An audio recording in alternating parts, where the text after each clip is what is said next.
এইটো এটা কিমান ডাঙৰ কথা নতুন বৰ অসম মানে কি যে যিসকল বিদেশী সোমালে বাংলাদেশী সোমালে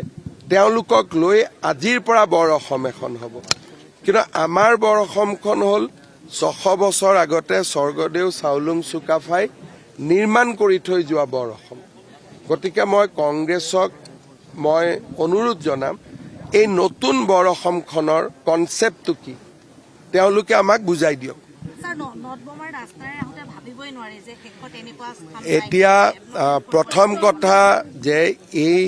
মই আজি মেডাম মেফি দিনটোত ৰাজনৈতিক কথা ক'ব খোজা নাই আৰু বিশেষকৈ ইয়াৰ পৰা মই ক'ব খোজা নাই খালি মই এটাই কথা বুজো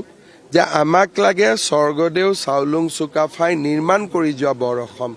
নতুন বৰ অসমৰ আমাক প্ৰয়োজন নাই ইয়াতে